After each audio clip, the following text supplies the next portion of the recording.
Des confessions déchirantes de Marilyn Monroe à l'attitude défiante de Bette Davis, ce ne sont pas juste des rumeurs.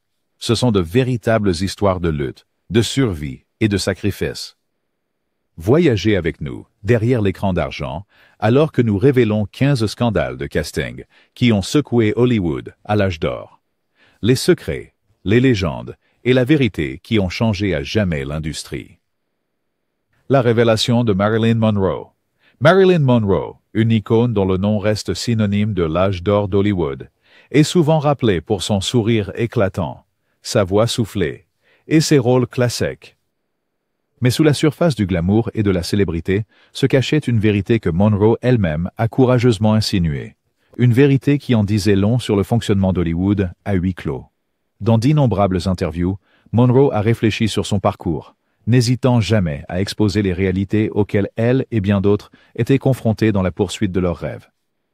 Elle a un jour commenté, avec une honnêteté douce amère, « J'ai enduré plus d'auditions à huis clos que la plupart des gens croiraient. » La montée de Monroe ne lui a pas été offerte. Au contraire, elle a eu un coût personnel élevé. Elle a décrit un monde où des promesses étaient faites, souvent au prix qu'aucun jeune aspirant ne devrait avoir à payer.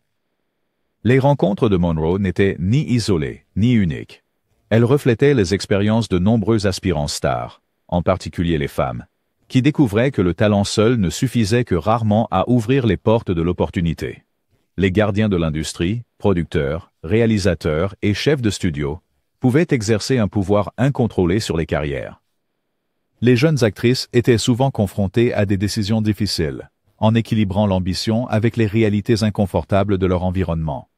Le canapé est devenu une métaphore pour un système de pouvoir bien plus vaste où les rôles et les contrats dépendaient non seulement du talent, mais aussi de la soumission à des exigences non dites.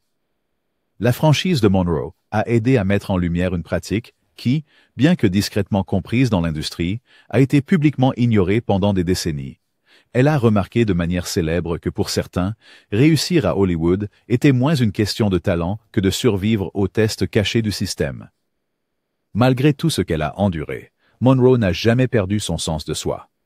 Son ouverture sur ses luttes, sa volonté d'affronter la vérité, ont fait d'elle non seulement un symbole de beauté et de talent, mais aussi de courage. Son histoire a encouragé d'autres à s'exprimer, créant des fissures dans le mur du silence qui, bien des années plus tard, commenceraient enfin à se briser. L'héritage de Monroe ne se trouve pas seulement dans ses films, mais aussi dans sa volonté de partager la vérité sans phare. Un héritage qui a aidé beaucoup à voir le prix qui accompagnait la célébrité et à se demander pourquoi un tel prix était exigé. Judy Garland. L'histoire de Judy Garland est aussi légendaire que déchirante. En tant qu'enfant star, découverte par MGM, elle est rapidement devenue la chérie de l'Amérique. Pourtant, derrière ce statut iconique se cachait une réalité marquée par le contrôle, la manipulation et un environnement où les jeunes artistes étaient vulnérables face à ceux qui détenaient le pouvoir. Garland n'était qu'une adolescente lorsqu'elle a signé son contrat avec MGM, entrant dans un monde où chaque aspect de sa vie, son régime, son apparence, son emploi du temps, était géré par des adultes dont les intérêts ne s'alignaient pas toujours avec son bien-être. Elle se souvenait plus tard que les pressions allaient bien au-delà des exigences professionnelles. Il y avait des cadres et des personnalités du studio qui profitaient de leur position, brouillant souvent la frontière entre le mentorat et le comportement inapproprié. Elle faisait face à un examen constant et était soumise à un niveau de contrôle que peu pourraient en supporter. Garland a confié un jour qu'elle se sentait plus comme une propriété qu'une personne. Les pressions étaient écrasantes. Si elle se rebellait ou protestait, elle risquait de perdre tout ce pour quoi elle avait travaillé. Les attentes tacites, les offres d'avancement en échange d'obéissance faisaient toute partie d'un système qui privilégiait le profit et le pouvoir au détriment du bien-être des jeunes talents. Les conséquences pour Garland furent profondes. L'expérience lui a laissé des cicatrices émotionnelles, contribuant aux luttes qu'elle mènerait pour le reste de sa vie. Pourtant, elle est restée résiliente. Elle est devenue un symbole de triomphe et de survie. Son talent extraordinaire brillait dans chaque performance. Sa vulnérabilité la rendait l'une des stars les plus accessibles de tous les temps. L'histoire de Judy Garland sert de mise en garde, révélant le coût d'une autorité incontrôlée et le danger d'une industrie qui trop souvent protégeait sa propre réputation plutôt que le bien-être de ses stars. Son héritage va au-delà de ses performances légendaires. C'est un rappel de ce qui peut se passer lorsque l'ambition est exploitée et que l'innocence est perdue. Par son courage à parler de ses expériences, Garland a contribué à ouvrir la voie pour que les générations futures exigent d'un Hollywood plus sûr et plus juste. Joan Collins. Joan Collins était sur le point d'obtenir l'un des rôles les plus convoités d'Hollywood, le rôle principal dans Cléopâtre. Mais son expérience du casting couche a prouvé que même les opportunités les plus brillantes pouvaient avoir un coût insupportable. Collins a parlé franchement de son calvaire, décrivant comment un grand producteur a clairement indiqué que le rôle dont elle rêvait ne serait à elle que si elle acceptait certaines conditions à huis clos.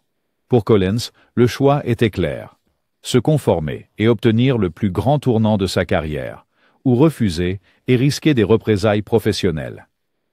Elle a choisi de partir, sacrifiant le rôle plutôt que son respect de soi. Le rôle est finalement allé à une autre actrice, mais le choix de Collins a eu un coût personnel. Après l'incident, elle s'est retrouvée mise de côté dans l'industrie, son nom étant discrètement retiré des listes de casting. Pendant des années, elle se demandait si parler ne ferait que la nuire davantage. Pourtant, sa décision de privilégier sa dignité est devenue un acte de défi qui a inspiré d'autres personnes. L'expérience de Collins n'était pas unique. De nombreuses actrices ont été confrontées à des ultimatums similaires. Accepter les avances d'une figure puissante ou voyez leurs rêves s'arrêter. Le système était conçu pour faire du silence le choix le plus sûr. Mais le refus de Collins et sa volonté de partager son histoire ont aidé à exposer les sombres réalités tapies sous la surface dorée d'Hollywood. Son succès ultérieur en tant qu'actrice et auteure a montré que l'intégrité pouvait perdurer, même dans un environnement qui récompensait si souvent la conformité plutôt que le courage. L'histoire de Joan Collins est un témoignage du pouvoir de dire non et un rappel que certaines victoires ne se mesurent pas en rôle gagné, mais en respect de soi préservé. Shirley Temple. L'histoire de Shirley Temple est aussi édifiante qu'elle est dure.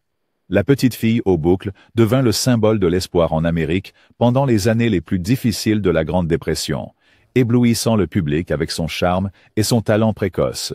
Mais derrière les coulisses de son succès spectaculaire se cachait un monde bien moins innocent que celui qu'elle incarnait à l'écran. À l'âge de 3 ans, Shirley Temple est entrée dans le monde du spectacle, un domaine dominé par des adultes aux ambitions et appétits bien éloignés de l'univers de l'enfance. Bien que la plupart de ses souvenirs de ces jeunes années soient remplis de travail acharné, de chant et de danse, il y avait des moments plus sombres, dont même la famille la plus prudente ne pouvait entièrement la protéger. Un incident, que Temple a décrit plus tard dans ses mémoires, se distingue comme une illustration frappante des risques auxquels les jeunes stars faisaient face dans le vieux Hollywood. Elle n'avait que 12 ans lorsqu'elle a été convoquée à une réunion avec un cadre éminent de MGM, événement qu'elle s'attendait à être une conversation standard sur son prochain projet. Au lieu de cela, elle s'est retrouvée confrontée à un comportement qui était non seulement déroutant, mais profondément troublant. Sa jeunesse et son innocence ne la protégeaient pas contre le comportement des personnes qui exerçaient un pouvoir dans les studios. Heureusement, la mère de Temple était vigilante, l'accompagnant à la plupart des réunions et surveillant sa carrière avec une dévotion féroce. Mais malgré cela, l'environnement était un endroit où les limites étaient souvent franchies, et la pression pour plaire à ceux qui étaient aux commandes était omniprésente. De nombreux enfants acteurs de l'époque, sans de tels protecteurs, n'étaient pas aussi chanceux. Le système qui a produit l'ascension fulgurante de Shirley Temple était aussi celui qui mettait elle et d'innombrables autres jeunes artistes en danger. Les dirigeants de studios considéraient les enfants stars comme des marchandises précieuses, et la quête de profit surpassait souvent toute considération pour leur sécurité ou leur bien-être. Pour chaque moment de joie capturé sur pellicule, il y avait un autre moment où un enfant était forcé de grandir trop vite, de naviguer dans des intentions d'adultes dans un monde qui semblait se soucier peu de leur innocence. La vie ultérieure de Temple a été marquée par le plaidoyer et le service public, en partie façonnée par les leçons qu'elle a apprises à Hollywood. Sa franchise au sujet des dangers qu'elle a affrontés a aidé à attirer l'attention sur la nécessité de protection plus forte pour les jeunes artistes. Par sa résilience et son honnêteté, Shirley Temple demeure non seulement une icône du grand écran, mais également un symbole d'espoir pour un changement et une industrie plus sûre et bienveillante. Louis. Louis B. Mayer. Le règne de Louis B. Mayer chez MGM a été marqué par une influence extraordinaire et une approche paternaliste qui ont façonné le système des studios pendant des décennies. Mayer aimait se considérer comme une figure paternelle pour les stars qu'il découvrait, guidait et, dans certains cas, contrôlait. Mais ce soin paternel s'accompagnait souvent d'attentes et de demandes qui n'avaient rien à voir avec le métier d'acteur. Mayer était l'un des hommes les plus puissants d'Hollywood pendant l'âge d'or. À la tête du studio le plus prospère de l'époque, il façonnait et ruinait des carrières d'un mot. Des stars comme Judy Garland, Elizabeth Taylor et Ava Gardner ont toutes vu leur destin entre les mains de Mayer. Le lot de la MGM était son royaume, et il le gouvernait avec une combinaison de charisme, d'autorité, et, comme beaucoup le révéleraient plus tard, une volonté de brouiller les frontières professionnelles. Les actrices qui venaient à MGM en quête de gloire se heurtaient souvent aux règles tacites de Mayer. Selon de nombreux mémoires et interviews, les réunions dans son bureau portaient rarement uniquement sur des scénarios ou des rôles. Mayer était connu pour ses longues interviews personnelles, où il testait les limites de son influence. Certaines femmes ont décrit des rencontres gênantes, des moments où la conversation dérivait du professionnel au personnel, et où résister pouvait coûter une carrière prometteuse. Celles qui jouaient le jeu étaient récompensées par des opportunités, de la publicité et la chance de devenir des noms connus.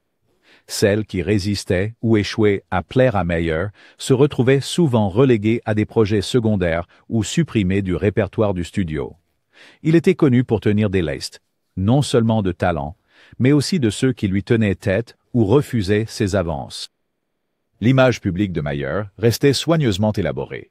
Pour le monde extérieur, il était un mécène des arts, un créateur de stars et un patriarche aimant.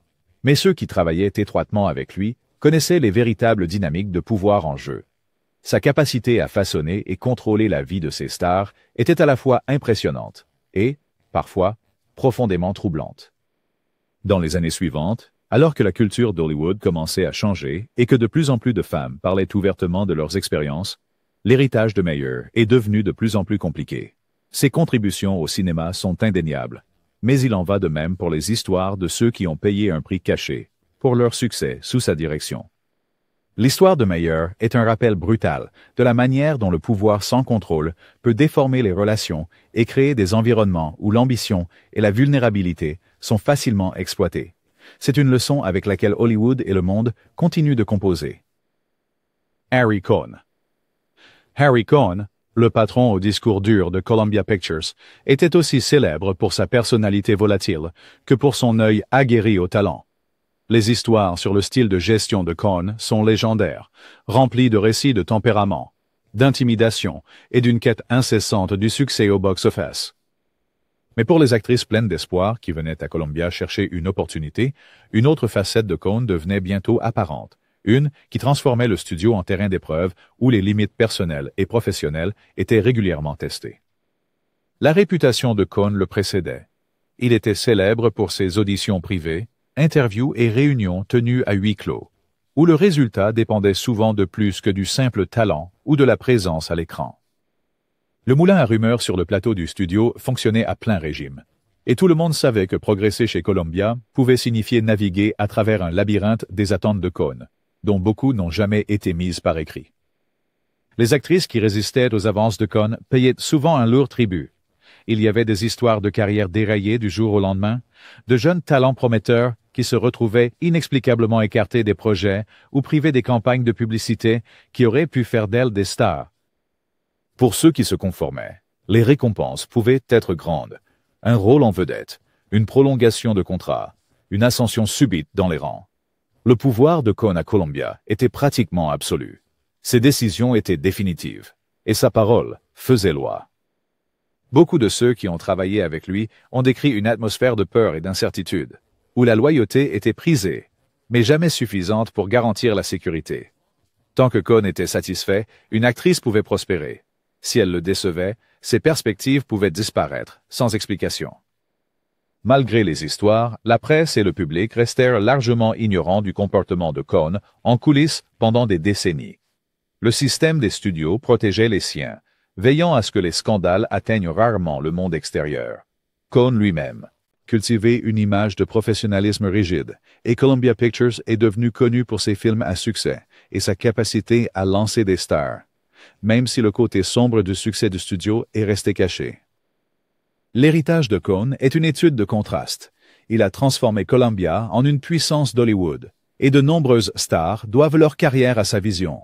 Pourtant, le coût pour ceux qui ont dû naviguer ces exigences personnelles est une partie essentielle de l'histoire, un rappel de la façon dont le pouvoir, laissé sans contrôle, peut déformer même les rêves les plus scintillants.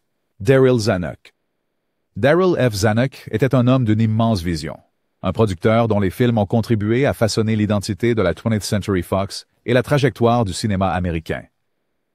Mais si ses réussites professionnelles sont largement célébrées, ses habitudes personnelles, surtout la fameuse réunion de 16 heures, sont devenues légendaires sur le lot de Fox. La routine de Zanuck était bien connue dans l'industrie. Chaque après-midi, il réservait un créneau pour des rendez-vous privés avec de jeunes actrices, espérant obtenir leur grande chance. Ces séances, qui commençaient comme des réunions d'affaires, étaient chuchotées comme étant bien plus. Le schéma était si régulier qu'il est devenu une source de blagues et de commérage, même s'il créait un sentiment de crainte silencieux parmi ceux appelés à son bureau. Pour de nombreuses stars en devenir, une audience avec Zanuck était à la fois une opportunité et un risque. Son approbation pouvait propulser une carrière, transformant un inconnu en une célébrité. Mais les réunions avaient souvent un prix tacite qui dépassait les exigences du travail. Ceux qui suivaient les attentes de Zanuck se retrouvaient souvent dans des grands films, leur chemin vers la célébrité facilité par son puissant soutien. Cependant, ceux qui résistaient découvraient à quelle vitesse la fortune pouvait tourner. Certains se voyaient privés des rôles qu'on leur avait promis, tandis que d'autres voyaient leur contrat discrètement résilié. Le système était auto-entretenu. Peu de gens osaient s'exprimer, connaissant les risques pour leur subsistance. Et ainsi, le cycle se poursuivait. Les nominations de Zanuck n'étaient pas uniques à lui. Elles faisaient partie d'une culture plus large qui brouillait les lignes entre l'évaluation professionnelle et l'intérêt personnel. Ce qui rendait le cas de Zanuck remarquable était à quel point le secret était ouvert. Tout le monde savait, mais personne n'agissait. Le studio, désireux de protéger sa marque et ses profits, ignorait les histoires tant que les succès continuaient à arriver. En regardant en arrière, la carrière de Zanuck est un paradoxe. Son instinct et son énergie ont aidé à définir un studio et une époque, mais sa conduite personnelle a laissé derrière elle une traînée d'opportunités manquées et d'esprits brisés. Le rendez-vous quotidien est devenu un symbole des compromis et des dangers auxquels trop de gens faisaient face dans la quête de la célébrité, rappelant que le prix du succès dans le vieux Hollywood était souvent bien trop élevé. Rita Hayworth. La vie de Rita Hayworth ressemble à un scénario classique d'Hollywood. Beauté éblouissante, ascension fulgurante et une lutte privée contre des forces hors de son contrôle. Née Margarita Carmen Cancino, elle a commencé sa carrière sous la stricte direction de son père, un danseur professionnel qui l'a poussée sans relâche sur scène, puis dans le cinéma. Alors que son talent et sa persévérance l'ont menée à la célébrité, son parcours à Hollywood a été autant façonné par les attentes des autres que par ses propres rêves. Les premières expériences de Hayworth dans le système des studios ont révélé à quel point une jeune femme avait peu de pouvoir sur son propre destin. Les dirigeants, producteurs et agents avaient chacun leur propre vision pour elle, et leurs ambitions prenaient souvent le pas sur son bien-être et son autonomie. Pour certains, elle était une marchandise. Son image était façonnée et remodelée par des hommes dans les salles de réunion, qui décidaient de son apparence, de sa façon de parler et de son comportement, à l'écran comme en dehors. Alors qu'elle devenait l'un des visages les plus reconnaissables de l'époque, Hayworth découvrit que le succès venait avec des conditions. Elle décrivit plus tard comment ceux en position de pouvoir faisaient tout leur possible pour l'exploiter, s'attendant à ce qu'elle se conforme à une image étroite de féminité et de charme qui plaisait aux dirigeants des studios, mais laissait peu de place aux limites personnelles. Les offres de rôles et de contrats s'accompagnaient souvent d'ententes tacites sur la loyauté et la gratitude, des attentes qui allaient bien au-delà du professionnalisme. Derrière la caméra, la pression ne s'atténuait jamais. Hayworth a été continuellement scruté pour ses relations, son apparence et sa volonté de participer à des coups de publicité qui bénéficiaient au studio, mais lui apportait rarement. sa paix. Les rumeurs sur sa vie privée ont souvent éclipsé ses réalisations, les chroniqueurs de potins étant impatients de rapporter ses prétendues liaisons, mariages et problèmes personnels. Malgré ces défis, Hayworth a continué à captiver le public par son charisme et son talent.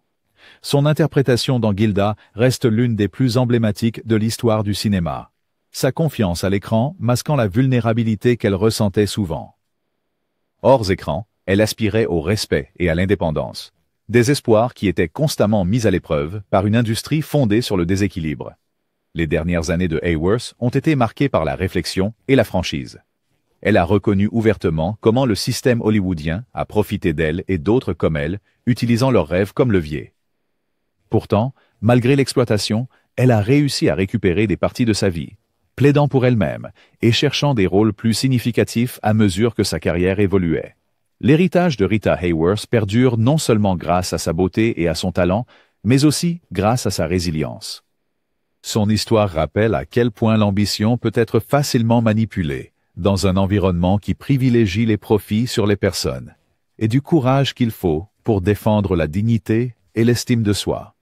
Loretta Young. L'histoire de Loretta Young est à la fois celle d'un succès éclatant et d'un secret profond. Entrée dans l'industrie dès l'enfance, elle a grandi devant les caméras.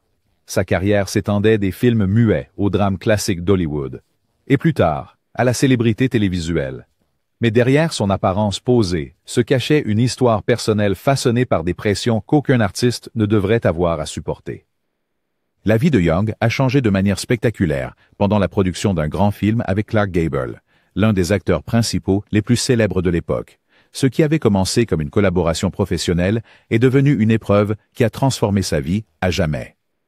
Le résultat fut une grossesse non planifiée, une circonstance qui, dans le monde strictement contrôlé du système des studios, pouvait signifier un scandale et la fin d'une carrière prometteuse. À cette époque, l'image publique d'une star était primordiale. Les studios contrôlaient non seulement les contrats, mais aussi la vie personnelle de leurs vedettes, en utilisant des clauses de moralité et des équipes de relations publiques pour maintenir l'illusion de perfection. Lorsqu'elle a découvert qu'elle attendait un enfant, Young a été confrontée à des choix impossibles. Révéler la vérité pouvait détruire sa carrière et celle de Gable. Garder le secret signifiait vivre un mensonge. Young a pris une décision déchirante. Elle a quitté Hollywood pendant plusieurs mois, a accouché en secret, puis a arrangé l'adoption de sa propre fille. L'histoire qu'elle et le studio ont fabriquée, un récit de charité et d'instinct maternel, protégeait sa réputation, mais lui a coûté des années de souffrances silencieuses. Pendant des décennies, ni Young ni sa fille ne parlaient publiquement de la vérité, maintenant les apparences pour satisfaire les exigences du studio. Ce n'est qu'après le décès de Young que sa famille a partagé son histoire, éclairant les sacrifices auxquels les femmes à Hollywood devaient recourir pour se protéger. L'épreuve a eu des effets durables sur la vie et les relations de Young, mais elle n'a jamais laissé cela définir sa carrière. Elle est revenue à l'écran avec une détermination renouvelée, remportant un Oscar et trouvant ensuite le succès à la télévision.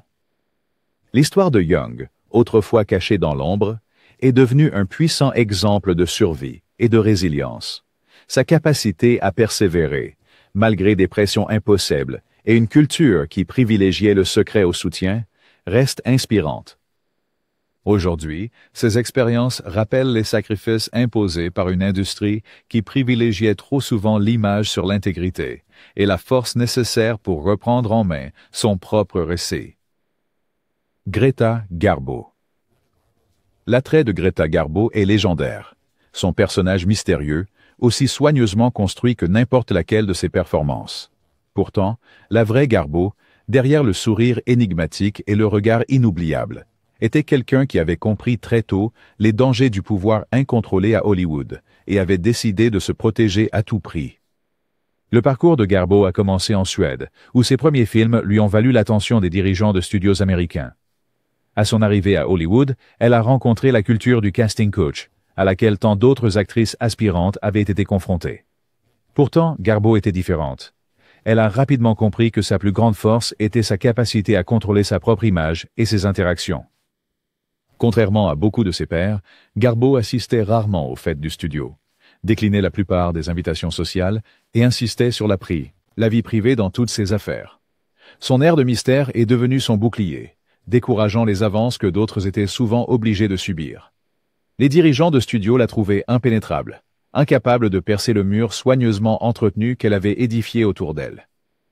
Il y avait des histoires de Garbeau refusant des rôles, des contrats et même des relations lorsque ceux-ci venaient avec des attentes qu'elle trouvait inacceptables. Elle comprenait la monnaie non dite des faveurs et de l'accès dans l'industrie, et utilisait sa notoriété croissante pour y résister. Au lieu de se conformer, elle a tracé son propre chemin, acceptant le risque que sa défiance puisse lui coûter du travail. Le succès de Garbeau a prouvé qu'il était possible, bien que difficile, de survivre à Hollywood sans succomber à ses exigences plus sombres. Son approche unique, parfois interprétée comme de la distance, était en réalité un acte d'autopréservation dans un monde qui voyait souvent les jeunes femmes comme des marchandises plutôt que comme des artistes. Son indépendance a inspiré d'innombrables autres, montrant que les limites pouvaient être une source de force, pas de faiblesse. Au fil des années, la légende de Garbeau n'a fait que grandir. Elle a pris sa retraite au sommet de sa gloire, renforçant ainsi sa réputation de star ultime et inaccessible. Ce faisant, elle a échappé au destin de beaucoup qui sont restés trop longtemps et sont devenus des victimes du système. L'histoire de Garbeau est une leçon en autonomie et respect de soi. Son refus de participer aux accords tacites d'Hollywood a ouvert la voie aux futures générations d'artistes qui exigeaient d'être vus et traités comme plus que des objets de désir. À travers son exemple, Garbeau a montré que le vrai pouvoir réside parfois non pas dans le fait de dire oui, mais dans le fait de savoir quand et comment dire non. Bette Davis. L'héritage de Bette Davis n'est pas seulement celui d'une actrice extraordinaire, mais d'une femme qui s'est constamment opposée aux hommes les plus puissants d'Hollywood, y compris son propre patron, Jack Warner. Connue pour son esprit vif, son indépendance farouche et sa volonté de dire ce qu'elle pense, Davis a défié le système qui fabriquait et parfois brisait des stars. Davis est entré chez Warner Brothers à une époque où les contrats liaient les acteurs au studio, donnant aux dirigeants un contrôle immense sur chaque aspect de leur vie et de leur carrière. Comme tant de femmes dans l'industrie, elle a rapidement été confrontée à des attentes tacites qui allaient au-delà de la capacité à jouer. Les histoires de dirigeants utilisant leur position pour exiger des faveurs étaient nombreuses, et Davis ne faisait pas exception. Mais contrairement à beaucoup d'autres, elle a refusé de se plier au jeu. Les affrontements de Davis avec Jack Warner sont devenus légendaires. Elle a ouvertement résisté aux rôles qu'elle jugeait indignes d'elle ou qui semblaient être des punitions pour son non-conformisme. Lorsqu'elle a appris que refuser certaines avances pouvait signifier se voir assigner des projets indésirables ou être laissée sans activité, Davis n'a pas capitulé. Au lieu de cela, elle a pris la décision sans précédent de poursuivre Warner Brothers en justice, cherchant à rompre son contrat et à trouver une liberté artistique ailleurs. Le procès était une démarche audacieuse, qui a choqué Hollywood et risqué toute sa carrière. Bien qu'elle ait finalement perdu l'affaire, le combat de Davis a fait la une des journaux et a changé les perceptions. Sa volonté de dévoiler les dessous de l'industrie a inspiré d'autres à remettre en question leur propre traitement et à exiger de meilleures conditions. Tout au long de sa carrière, Davis a continué à s'opposer aux anciens. Elle est devenue une défenseur des droits des artistes, une mentor pour les jeunes actrices et un symbole de résistance dans une industrie qui punissait souvent ceux qui osaient parler. L'histoire de Davis illustre que la défiance peut avoir un coût, mais qu'elle peut aussi provoquer des changements. Ces combats ont contribué à assouplir l'emprise qu'avaient les studios sur leurs stars et ont attiré davantage l'attention sur la nécessité d'équité et de respect sur le lieu de travail. Bette Davis est rappelée non seulement pour ses performances inoubliables, mais aussi pour son courage à défier le système, ouvrant des portes à ceux qui viendraient après elle. Jean Harlow. Le nom de Jean Harlow évoque des images de cheveux platine, d'esprit vif et d'une présence à l'écran irrésistible. Elle était la blonde fatale par excellence des années 1930, illuminant l'écran d'argent avec une combinaison d'innocence et de charme. Mais derrière le personnage, l'ascension de Harlow à Hollywood reflétait le prix que de nombreuses jeunes femmes payaient à une époque où le charme et le talent étaient trop souvent perçus comme des invitations plutôt que des qualifications. Le parcours de Harlow a commencé sous les yeux attentifs de ceux qui pensaient savoir ce qui était le mieux pour elle, y compris son premier mari, Paul Bern, un cadre influent des studios. Ça a été Largement discuté que Byrne et d'autres dans son entourage ont dirigé sa carrière, non seulement par des conseils, mais aussi par des relations stratégiques et des présentations qui ont parfois placé Harlow dans des situations compromettantes. C'était une époque où les bonnes présentations pouvaient ouvrir des portes, mais ces portes pouvaient aussi mener à des avances indésirables et à des pressions qui n'avaient rien à voir avec le métier d'actrice. À mesure que la célébrité de Harlow grandissait, les attentes augmentaient également. Derrière la façade glamour, elle se confiait à des amis proches, sur le sentiment d'être utilisée par ceux qui l'entouraient, des gens qui semblaient plus intéressés par ce qu'elle pouvait leur offrir que par son bien-être ou son bonheur. Elle était parfois traitée comme une marchandise, un atout commercial pour la rentabilité du studio, plutôt que comme une personne avec des espoirs et des vulnérabilités. Malgré ces défis, Harlow gardait un esprit radieux, forgeant de solides amitiés avec ses collègues acteurs et membres de l'équipe qui la respectaient. Néanmoins, la machine hollywoodienne était implacable. Des rumeurs circulaient sur ce qu'il fallait faire pour obtenir et garder un rôle principal, et des histoires se répandaient sur des séances de casting où le professionnalisme cédait la place aux attentes. Tragiquement, la vie de Harlow a été abrégée à seulement 26 ans. Sa disparition prématurée a ajouté une autre couche de mystère et de mélancolie à son héritage. Pourtant, même dans sa courte carrière, Harlow a laissé une empreinte indélébile, non seulement en tant qu'actrice, mais également comme symbole des opportunités et des dangers inhérents à l'âge d'or d'Hollywood. Son souvenir perdure non seulement grâce à ses rôles dans des films comme Dinner at Eight ou Bombshell, mais aussi parce que sa vie incarne la complexité de l'ancien Hollywood. Jean Harlow reste un emblème de la promesse éclatante et des ombres profondes d'une époque où la quête de la célébrité signifiait trop souvent naviguer dans un monde où les limites pouvaient être facilement effacées par les puissants. Maureen O'Hara.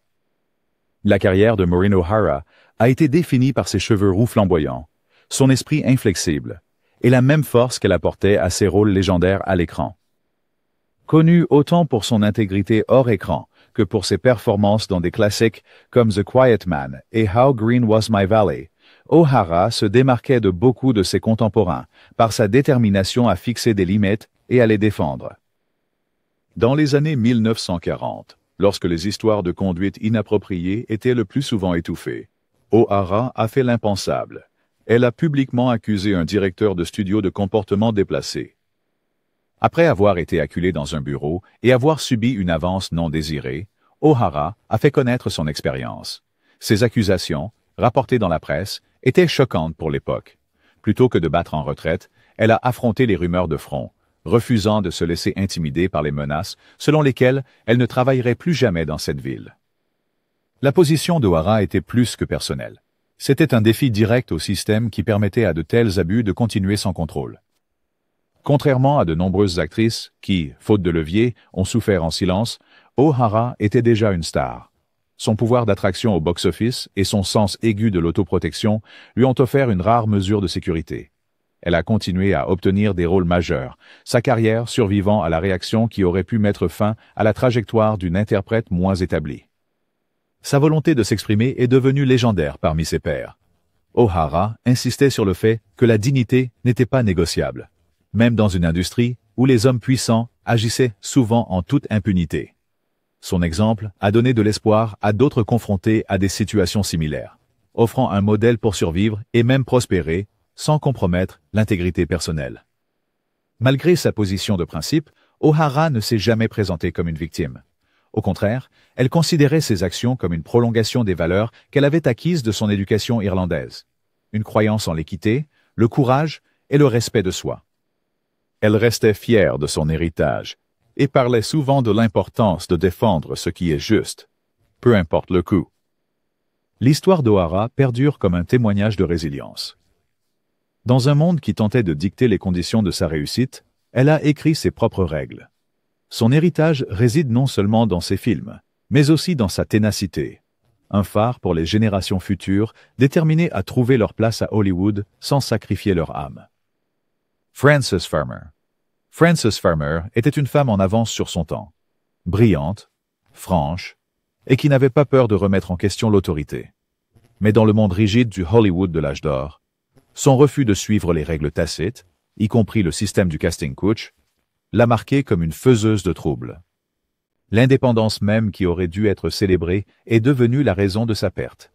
Farmer est arrivé à Hollywood à la fin des années 1930, avec une réputation d'intelligence et d'intégrité artistique. Elle a rapidement attiré l'attention pour ses performances, qui étaient louées pour leur profondeur et leur nuance. Mais contrairement à beaucoup de ses pairs, Farmer a refusé d'assister à l'interminable série de fêtes, dîners et réunions qui faisaient officieusement partie de la description de poste de chaque actrice. Elle a rejeté les avances des producteurs et agents puissants, et elle a exprimé son désir de rôle plus significatif. Hollywood, cependant, n'était pas prêt pour une femme qui remettait en question le statu quo. Son non-conformisme, combiné à son refus de se plier aux exigences en coulisses, a conduit à ce qu'elle soit étiquetée comme difficile. Elle s'est retrouvée de plus en plus mise à l'écart, assignée à des rôles secondaires ou liée à des contrats pour des projets qui ne l'intéressaient pas. Le système était conçu pour récompenser la conformité et punir la défiance, et Farmer en devint la victime la plus visible. La pression augmentait, tant sur le plan professionnel que personnel. Les colonnes de Potin la décrivaient comme instable, et lorsque sa frustration débordait en crise publique, les studios utilisaient son comportement comme justification pour la pousser encore plus à la marge. Finalement, Farmer fut internée dans des institutions psychiatriques, parfois de manière involontaire, où elle endura des années de traitements sévères. L'histoire de Farmer est celle d'une injustice et d'un cœur brisé, mais c'est aussi un rappel du prix élevé payé par ceux qui refusent de se conformer. Sa lutte n'est pas passée inaperçue. Des décennies plus tard, sa vie est devenue un symbole des droits des artistes et de l'autonomie personnelle, inspirant des livres, des films, et une réévaluation de la manière dont Hollywood traite ceux qui osent défier ses normes. Bien que la carrière de Frances Farmer ait été écourtée par un système déterminé à briser son esprit, son héritage perdure comme un témoignage du coût et du courage de la résistance. Son histoire est à la fois un avertissement et une inspiration. Un appel à construire une industrie où l'indépendance créative est honorée, non punie. Peg Entwistle. Le nom de Peg Entwistle est devenu presque mythique dans le folklore hollywoodien, un symbole de l'immense espoir et du chagrin tout aussi grand que l'industrie cinématographique pouvait apporter.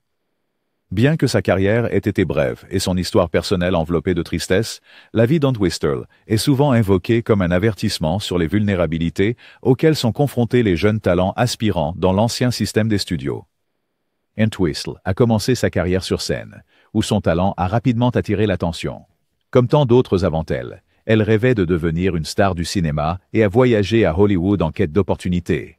Mais elle est entrée dans un monde où la culture du casting canapé était subtilement répandue, avec des figures puissantes contrôlant le destin des nouveaux venus par des processus opaques et des négociations en coulisses. Les témoignages de ceux qui étaient proches d'Entwistle suggèrent qu'elle a rencontré des avances et des offres qui avaient peu à voir avec ses compétences d'actrice. Pour chaque audition prometteuse, il y avait la possibilité d'une épreuve tacite qui nécessitait plus que de simplement lire des répliques ou livrer un monologue. Dans l'environnement compétitif et souvent impitoyable du début d'Hollywood, la pression de se conformer pouvait être écrasante, surtout pour ceux sans relation ou défenseurs. La lutte d'Entwistle pour trouver un travail stable était aggravée par la pression émotionnelle du rejet répété et la réalisation que le talent seul ne suffisait pas toujours. Le sentiment d'être utilisé, rejeté ou invisible dans un système biaisé contre les étrangers pesait lourdement sur elle. Sa brève apparition dans le film 13 femmes offrait une lueur d'espoir, mais pas le grand tournant qu'elle avait espéré. Alors que les détails des derniers jours d'Entwistle restent un sujet de spéculation, son histoire en est venue à représenter le désespoir silencieux ressenti par beaucoup qui sont arrivés à Hollywood avec des rêves, pour découvrir que le chemin vers le succès était bloqué par des forces hors de leur contrôle. Elle est souvent associée au célèbre panneau Hollywood, qui est devenu un symbole durable à la fois d'ambition et de désillusion. L'héritage de Peg Entwistle perdure non seulement dans l'histoire édifiante des rêves brisés, mais aussi dans la lumière que son histoire projette sur la nécessité de compassion et de réforme. Son expérience et les luttes d'autres comme elle nous rappellent que la plus grande responsabilité d'Hollywood n'est pas seulement de divertir, mais de protéger l'humanité de ceux qui donnent vie à ces histoires. Si vous avez trouvé ces histoires captivantes, n'oubliez pas de liker, partager et vous abonner pour d'autres voyages révélateurs dans le passé d'Hollywood et est présent. Rejoignez la conversation. Votre voix fait aussi partie de cette histoire. À la prochaine. Merci de regarder. Et continuez à chercher les histoires qui comptent.